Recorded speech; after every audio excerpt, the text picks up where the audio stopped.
Hey there, Mr. Weaver here, and this is Module 11, Lesson 8, Modeling and Curve Fitting. After this lesson, you need to be able to distinguish between situations that can be modeled with linear, exponential, and quadratic functions, and make and evaluate predictions by fitting nonlinear functions to sets of data. Let's learn modeling real-world situations. Different types of functions can be used to model data. You can use the equation or graph of a set of data to determine the type of function that represents that data. So our concept summary here, we have linear and nonlinear functions, either linear or quadratic or exponential. And as we're going through this, we're going to remind ourselves of the key characteristics of each. So linear functions have the equation y equals mx plus b, and their graphs make a completely straight line. Quadratic functions have an equation in the form of y equals ax squared plus bx plus c, and their graph makes a parabola, kind of a U shape. It could be opening upward or opening downward.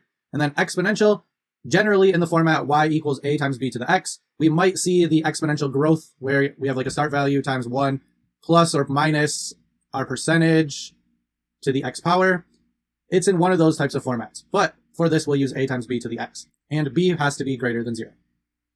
Continuing on, our behavior descriptions, linear increases or decreases by a constant rate. So it's going up 3, up 3, up 3, or down 5, down 5, down 5. Quadratic increases or decreases by a square of x. That's where we have that x to the second power function. And for exponential, y increases or decreases by a power of x, where we're multiplying by the same thing over and over and over. These next two sections are what we're going to be looking at in our examples to help us tell the difference between the three functions. So first, the differences or ratios. Within the function, if it is a linear function, the first differences will be equal, and we'll see what that looks like in a future example. And that's important because the first difference is the slope. For quadratics, the second differences will be equal, and that will be useful because half of that second difference will be our a value. And then for exponentials, successive ratios are equal, meaning we're multiplying an equal amount each time. And the common ratio, which is b, is what you multiply by each time. Example 1. Determine a model by using first differences. So look for a pattern in the data table to determine the kind of model that best describes the data, then write the function. So we can see that x is going up by 1, 5, 6, 7, 8, 9. So we're going to look at the y values to see what's happening. So how do I go from -1 to -4 to -7 to -10 to -13? Well, what's happening each time? And they do it down here. It was going down by 3. So down 3 again, down 3 again, down 3 again. The first time that I figure out how it's changing, that is called the first difference. So we saw on this previous slide, linear has first differences that are equal. So this one has first differences that are equal. They are all -3. That means that this function is a linear function. It was going down by the same amount each time. Now, to write that function, we're going to use slope-intercept form, so y equals mx plus b, and the first difference that we just found is the slope. So let's plug that in for m. Now, to figure out the y-intercept, we can choose any other point from that table. So when x was 5, that was the first one there, y was -1. So let's plug in 5 for x and -1 for y, and then we'll just solve for b. So -3 times 5 is -15, and then still have that -1. Let's add 15 to both sides so we get b by itself. And then if we add 15, -1 plus 15 is 14. So b, or your y-intercept, must be 14. Now, plug those back in. We know the slope was -3. Our y-intercept we just found was 14. So the data can be modeled by the linear equation y equals -3x plus 14. Example 2. Determine a model by using second differences. So let's look for a pattern again and write the function. So here I can see my x values are still going up by 1. What's happening in our y values? How do I go from -1 to 0 to 4 to 11 to 21? Well, if I check my first differences, first it went up by 1. Then it went up by 4. Then it went up by 7. Then it went up by 10. So I can tell right now that the first differences are not the same, meaning this is not linear. So the next one I'm going to try is the second difference. So based on the numbers that we just figured out by how much it was going up by, we'll see how much those numbers change by. So from 1 to 4, that it went up by 3. From 4 to 7, that also went up by 3. 7 to 10, also went up by 3. The second time that you do that, figuring out what it went up by or down by, that is your second difference. So this time, the second differences are equal. And when we see that the second differences are equal, that tells us that it is a quadratic function. So if these were equal, we'd have linear. If the second time it is quadratic. So let's write our function for quadratics. We're going to start with our standard form ax squared plus bx plus c. we know from the rule from the second difference that the a value is half of the second difference. So if the second difference here was 3, then a must be half of that, or 1.5. And then c is the y-intercept. So if we're looking here, here's our x value of 0, so our y-intercept must be 4.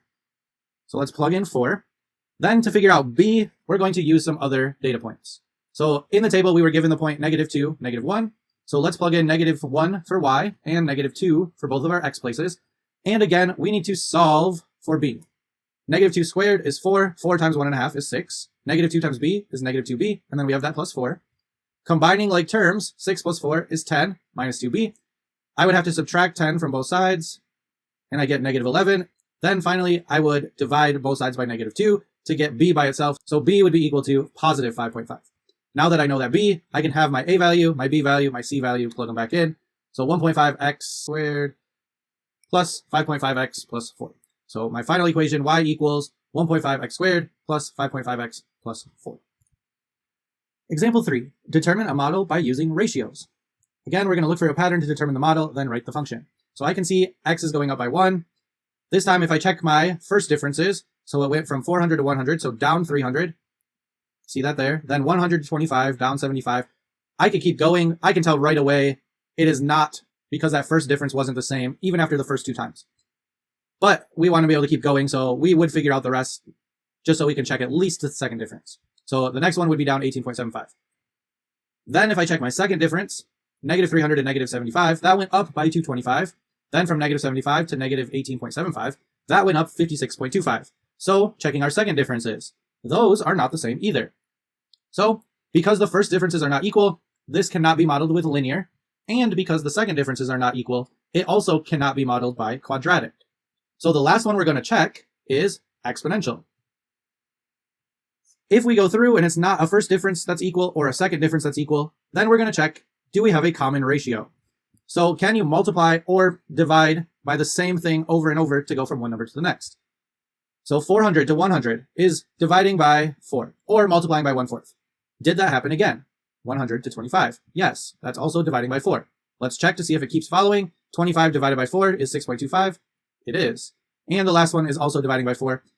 So my ratio here then is dividing by 4, meaning we're really multiplying by 1/4 each time. So because this multiplication ratio is the same, this is an exponential function. So for an exponential, we're going to use the format y equals a times b to the x. Our ratio was dividing by 4, or 1/4 is how we're going to have to write it. So we're going to plug that in for b. Now, solving for a, we can choose any point in the table. So the very first one was 3 was equal to 400. So if we plug in 3 for x and 400 for y, now I'm going to solve for a. So 1/4 to the third power is equal to 1/64. Then to get a by itself, we would multiply both sides by 64. So a must be 25,600. Last, let's write the actual equation. So I know that a is 25,600 times 1/4. So my final equation would be y equals 25,600 times 1/4 to the x power. And that is an exponential function. Check your understanding. Determine the model that best describes the dataset. Then write the function. Pause the video now and complete the check.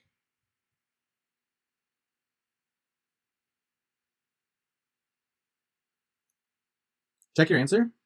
You should have said that this was an exponential function, and that function is y equals -3 times 2 to the x power. So first of all, if we were to check this first differences, just to show the process, -3 to -6 went down 3, then it went down 6, then it went down 12. If we check again, it went down 3, then down 6, and neither of them are the same. But if we check the ratio, this was multiplying by 2, multiplying by 2, multiplying by 2. So that was our b value times 2, and this one gives us the start value, that y-intercept. So when x is 0, what's the value?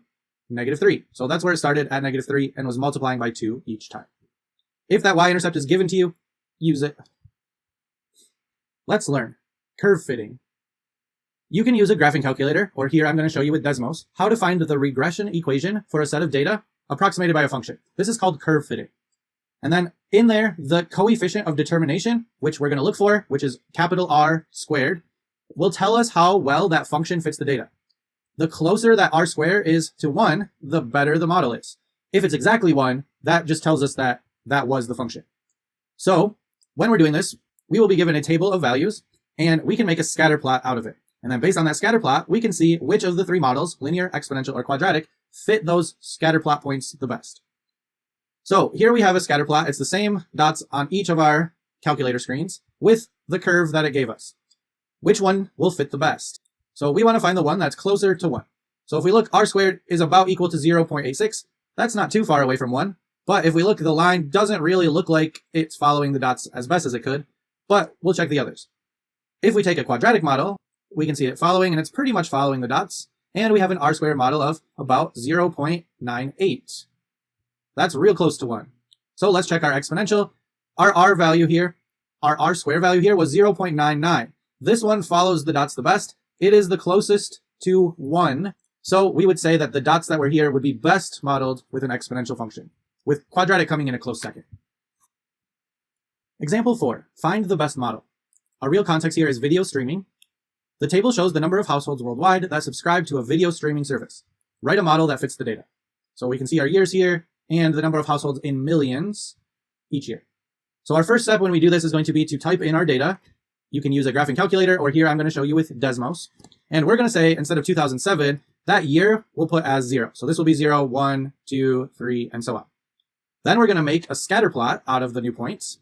We're going to type in a regression equation, and we're going to see what comes out to fit the best. For the regression equations, if it's going to be linear, and we're going to have to test out all 3 to see which one fits the best, in Desmos, you're going to type in y sub 1 with a little tilde squiggle, which is above the tab on the left, and then mx1 plus b. So it's the slope-intercept format with y1 and x1, and then that little tilde squiggle instead of equals. For quadratic, again, we're going to use y1 and the squiggle because it's y equals normally, and we're just going to type in a times x1 squared. In Desmos, you're going to have the subscript of 1 and an exponent of 2. It looks like this, plus bx1 plus c. Every time there was an x, I put x1. Every time there was a y, I put y1. And for exponential, we have y1 squiggle a, b, and then in the exponent, it's going to be x1. And it will let you type that, so you shouldn't have a problem. These are going to be our regression equations that we're going to have to test out, and we'll see what that looks like. And it will show us our r squared value right away, so we can choose which one is the best. So in Desmos, I'm going to click add a table, and then we said that 2007 was equal to 0, and when that was at 0, 2007 was at 8. So I'm going to type the rest of the numbers in. I now have my table typed in, and I can see here that maybe it's linear. It looks like it has a slight curve to it, so it could be part of a parabola. Maybe it's exponential. We're going to check to see which one comes out with the greatest r squared value. So I'm going to type in y, and then that little symbol. Don't forget your 1 because it needs to be y1, and mx1 plus b. Once I type in my regression equation, I can see that it gives me r squared right here. So it's at 0.91, which is pretty close to 1. And if this ends up being the actual equation we need to use, then my slope would be about 8, so 8.1 or 8.2, and my y-intercept, my b value, would be about negative 1.5 or negative 1.6. But let's check the others. So now I'm going to do y1 equals ax1 plus bx1 plus c. This time I'm checking, I see my r square value here is 0.998. So that's real close to 1. Let's check our last one. So y1 ab to the x1. This one I have 9979. So which one ends up being the best? Well, I had 0.91, 0.998, and 9979. Now, you might be thinking 9979 that I would just round this up and they'd be the same. But if you look at this, these values go to 5 decimal places. So this one isn't rounded itself. It is actually more than this one. So quadratic would be my best bet here. And then I'm going to use these values down here to fill in my equation. So if I was writing my equation, I would say y equals a would be about 1.076. So maybe we can just say 0.8. B, so that would have an x squared. B would be negative 0.43. So let's just say 0.44 because that 9 would round it up. And C then is plus 8.48. So this equation here would be the one that I could use to best model the data points that we were given in the table. Check your understanding. Use the table below to figure out the model that best fits the data. And if it were to continue at the same speed using the equation that you found out, what would its speed be at 3.5 seconds? Round to the nearest kilometer. Pause the video now and complete the check.